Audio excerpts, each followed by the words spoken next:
I will be doing probably a series of clips concerning taking down the tree of death.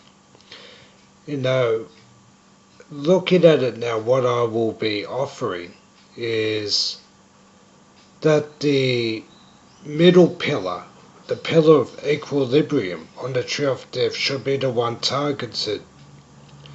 The reason being that if it goes, then the left-hand pillar and the right-hand pillar can, for the most part, not properly function, though there will be a type of passageway. So, what I'll do, I'll examine each of these sephira, that being Thaumiel, Tagairon, Gobelil, and Lilith. And I'll also bring in Belial, which is the equivalent of Das on the tree of life. And we'll just examine these one at a time and look at the options. And, that's up to you if you want to do something about it. So.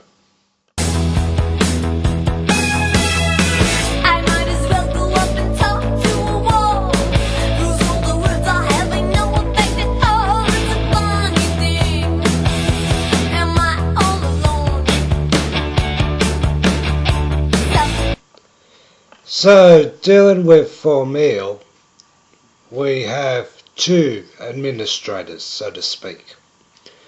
They are Lucifer, who holds the title of Satan, and we have Moloch.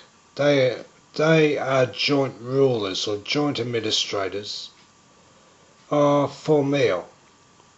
Now, if you were to ask me, who would be most likely to jump ship? I would say Lucifer. After all, he was the first animated creation of God. And we have the bit about the prodigal son, which is a possibility for Lucifer if he gets his act together. And it could go either way, because, look, if this world of Asia is broken off and the tree of death becomes its form of government or rulership, then Lucifer would or could be a god over everything else that we know of physically. But he also has to deal with Moloch, who is a joint ruler. And I don't think that there would be any there would be two gods. Their egos won't allow for that.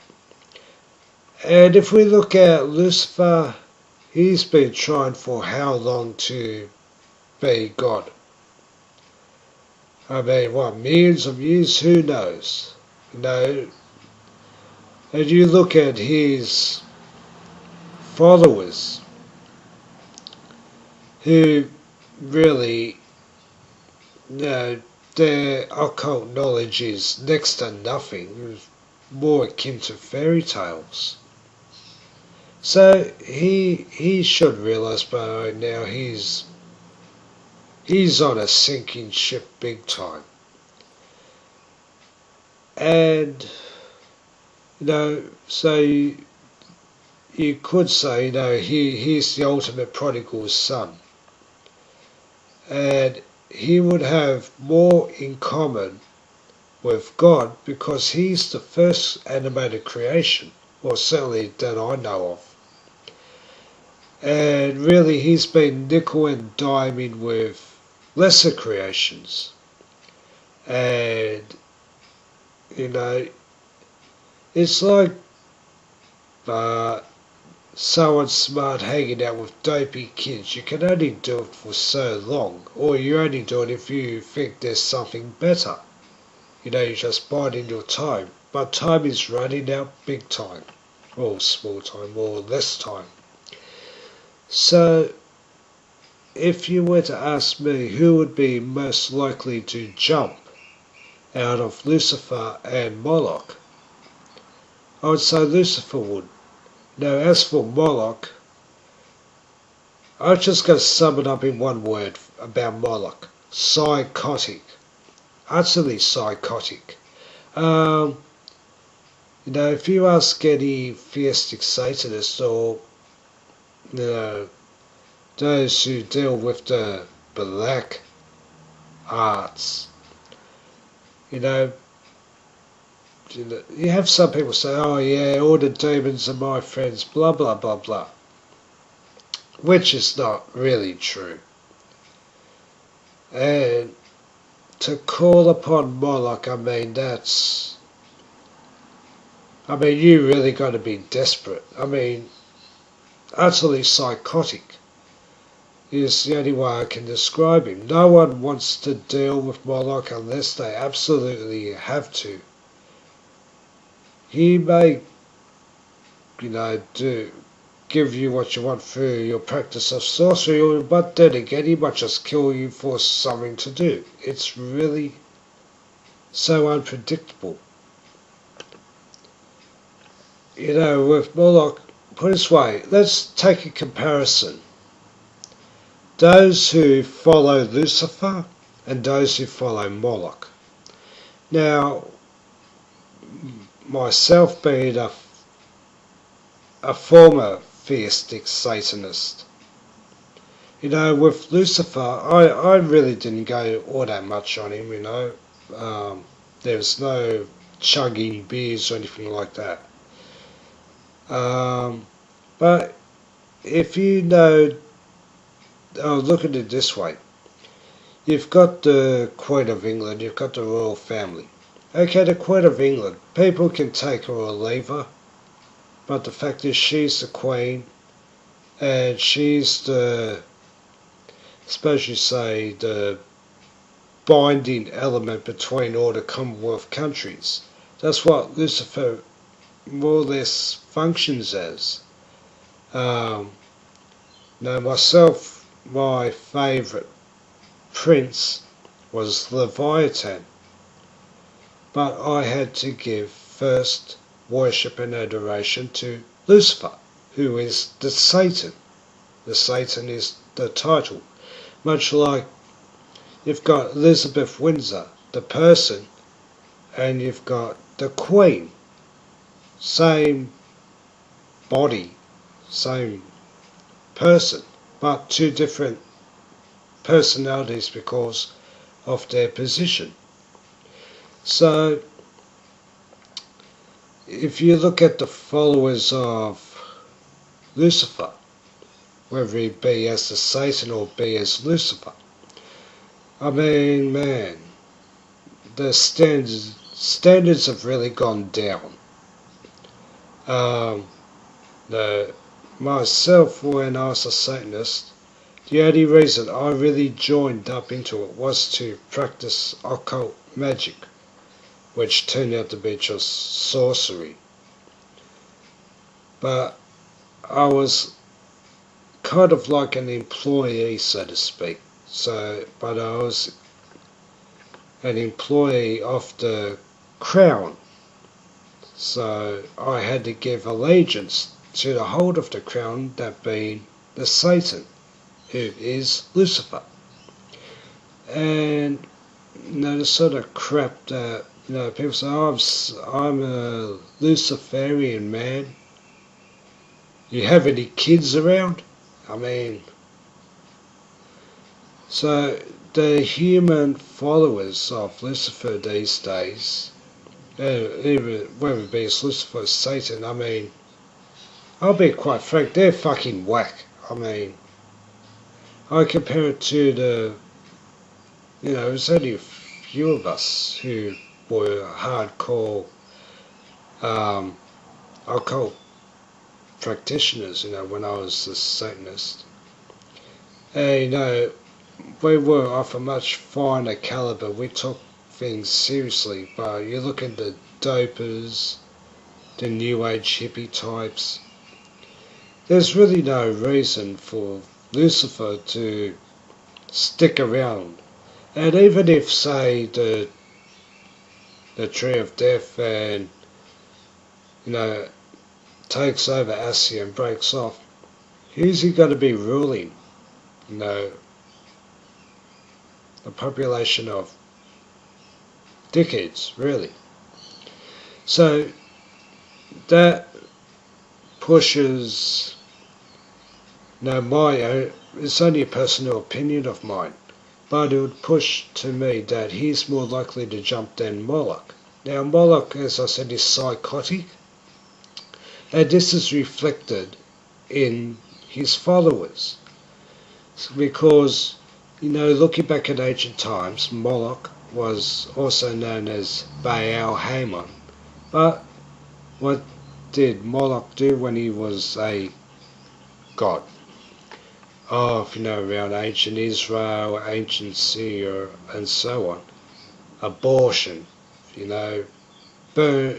people sacrificed their own children by having them burnt alive in order to gain material possessions, and when you look at it today, look at the abortion, I suppose you say, fanatics or fundamentalists,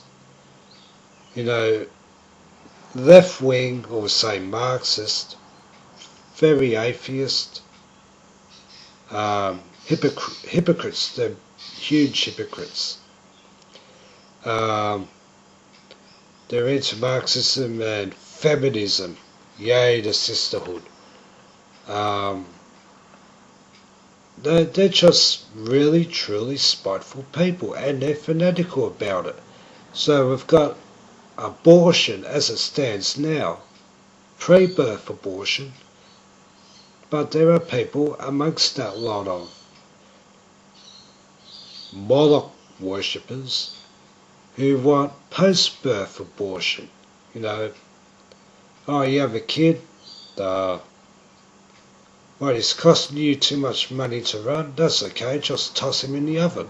And when you look at abortions and what they do and how they dispose of the bodies, if they're not chopping them up for spare parts to sell for $1, it is the same method.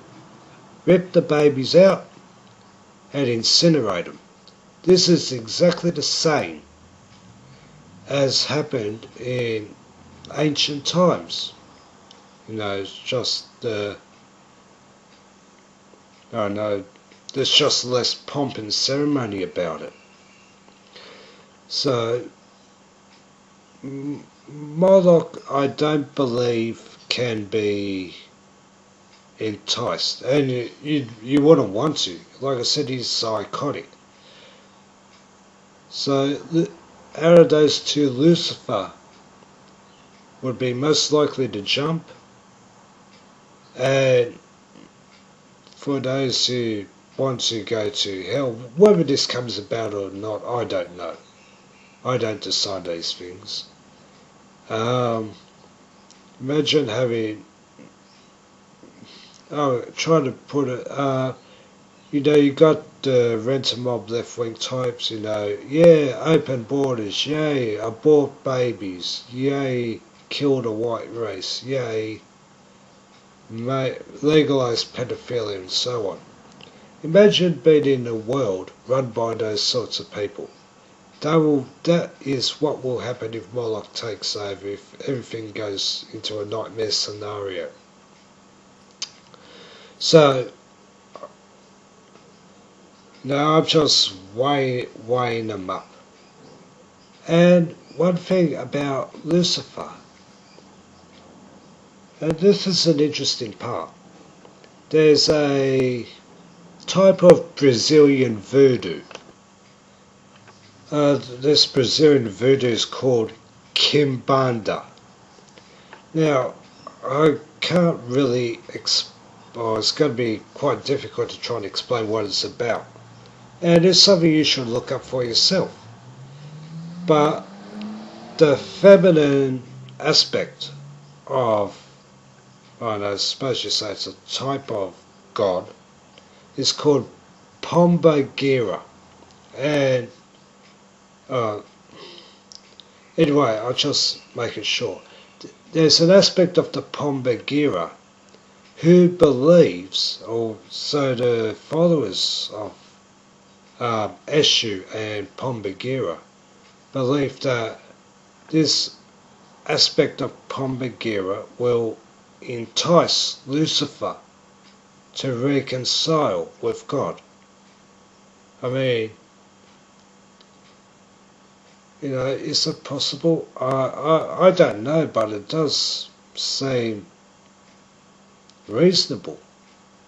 Well, it's, people say, oh, but that's just a bunch of Brazilian voodoo niggers. But the question to ask is, why is it that they are actually trying to do something which would change our known existence?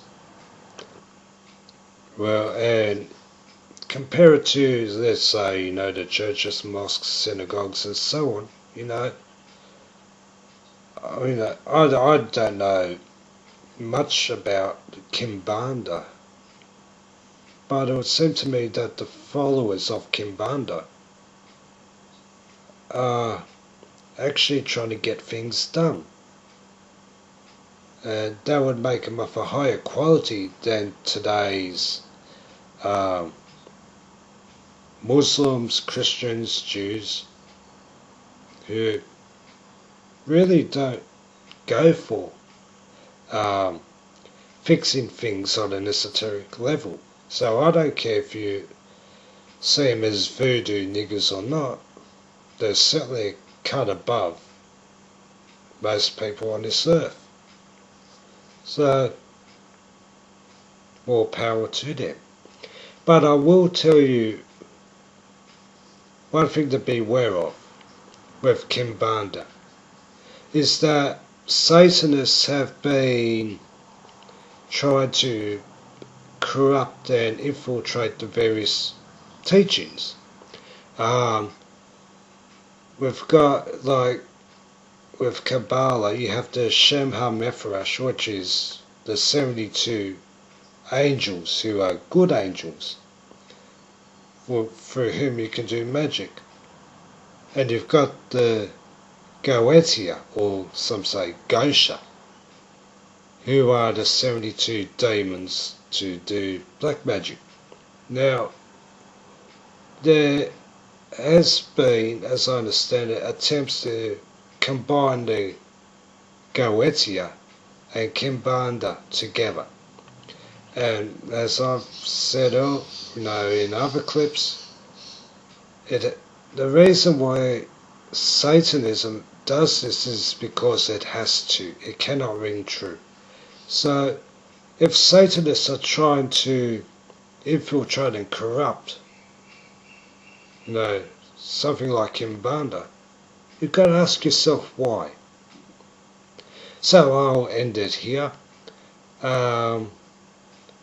And like I said, I will go through the other sephira in the middle column of the Tree of Death.